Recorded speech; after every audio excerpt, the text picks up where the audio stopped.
সবাইকে and welcome to explore with Preeti. আগের ভিডিওতে তোমাদেরকে বলেছিলাম কলকাতার এক অজানা মন্দির স্বামীনারায়ণ মন্দিরের ব্যাপারে, আর আজকে তোমাদেরকে বলবো পরেশনাথ মন্দিরের ব্যাপারে। উত্তর কলকাতার গৌরীবাড়ি এলাকায় বদ্রীদাস টেম্পল স্ট্রিটে এই মন্দিরগুলি অবস্থিত। এর নিয়ারেস্ট রেল স্টেশন হলো বিধাননগর। এখান থেকে আহিরিটলা বা শোভাবাজারগামী অটোতে চেপে কিছুক্ষণে পৌঁছে যাওয়া যায় এই মন্দিরে, এবং এর নিয়ারেস্ট মেট্রো স্টেশন হলো শোভাবাজার, শ্যামবাজার বা খান্না।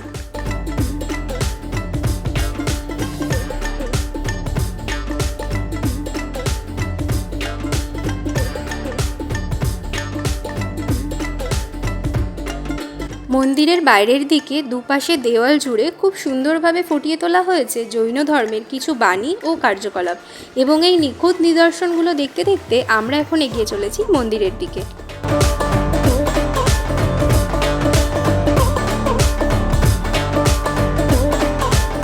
মূল ফটক দিয়ে প্রবেশ করলেই তোমরা দেখতে পাবে সাদা মার্বেলে বাঁধানো প্যালেস, সুন্দর বাগান, ঝর্ণা, বড় জলাশয়, দোকান ও নিখুঁত হাতে কাজ করা মন্দির।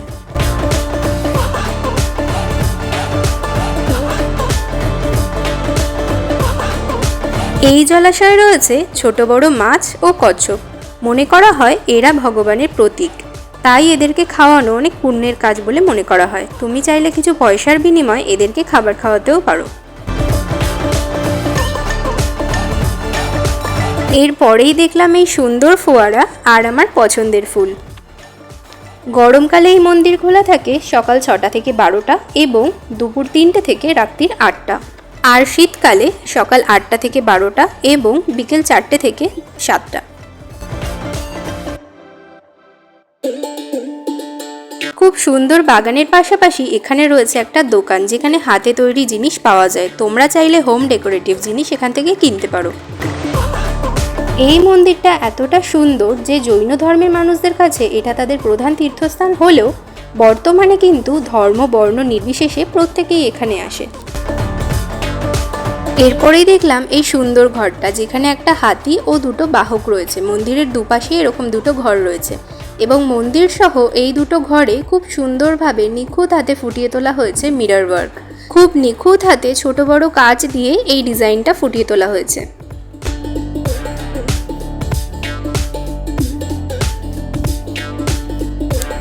মন্দিরে ক্যামেরা অ্যালাউ নেই, তাই আমরা সাইড থেকে মন্দিরের কিছু ছোট্ট ছোট্ট ক্লিপ তোমাদের সাথে শেয়ার করলাম। এই মন্দিরের গায়ে খুব সুন্দরভাবে মিরর ওয়ার্ক করা রয়েছে এবং মন্দিরটা এতটা সুন্দর যেটা শুধুমাত্র এই ছোট্ট একটা ফোনের ক্যামেরাতে ফুটিয়ে তোলা সম্ভব নয়। যদি সম্ভব হয় তোমরা একবার মন্দিরে যেও এবং নিজের চোখের সামনে দেখে আসবে যে মন্দিরটা আসলেই ঠিক কতটা সুন্দর।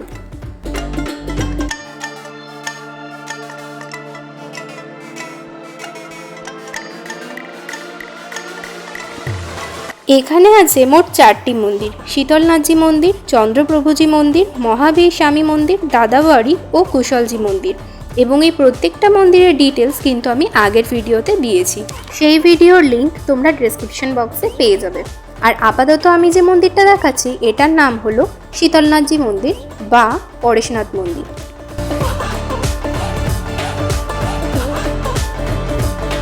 তোমাদেরকে আগেই জানিয়েছি এই মন্দিরে কিন্তু ক্যামেরা একদম অ্যালাউ নেই। আমরা যতটুকু পেরেছি ক্যামেরাতে তোলার চেষ্টা করেছি। তবে হ্যাঁ, মন্দিরটা বাইরে থেকে যতটা না সুন্দর দেখতে, তার থেকে 1000 গুণে সুন্দর দেখতে ভিতর থেকে, এবং মন্দিরের উপর থেকে নিচের দিকের ভিউ ঠিক কীরকম আসে সেই ক্লিপটাও তোমাদের সাথে শেয়ার করলাম।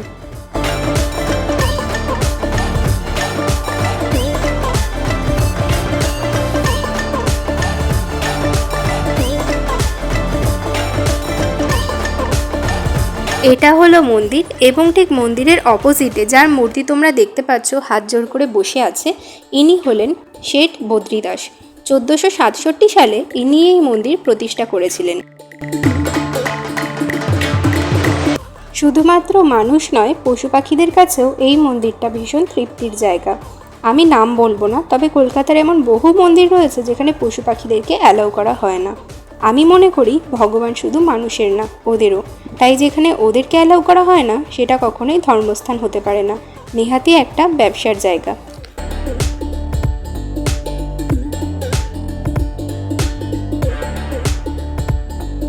প্যালেসের সামনেই রয়েছে খুব ছোট ছোট বাচ্চাদের মূর্তি, নিখুঁত হাতে তৈরি করা, এবং এটাই ছিল সেই প্যালেস যেটা আমার সবথেকে বেশি ভালো লেগেছে।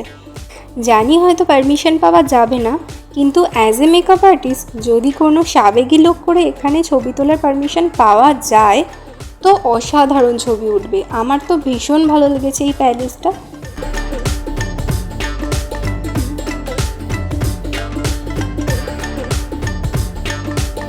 কলকাতার মন্দির বললেই দক্ষিণেশ্বর, আর ঘোরার জায়গা বললেই ভিক্টোরিয়া। এর বাইরে আমরা কিন্তু কিছু চিনি না। তবে না, কলকাতায় কিন্তু বহু এমন অজানা জায়গা রয়েছে এবং আমি চেষ্টা করব প্রত্যেক কটা জায়গা তুলে ধরার। তো আজকের ভিডিওটা এখানেই। আজকে নতুন একটা জায়গা তো বলেই দিলাম, পরেশনাথ মন্দির। তোমরা ফ্যামিলি নিয়ে, ফ্রেন্ডস নিয়ে একবার অবশ্যই ঘুরে এসো পরেশনাথ মন্দির, আশা করছি ভালো লাগবে। তো আজকের ভিডিওটা এখানেই শেষ করলাম। সবাই খুব ভালো থাকবে, সুস্থ থাকবে, আর দেখা হবে নেক্সট কোনো ভিডিওতে। টাটা।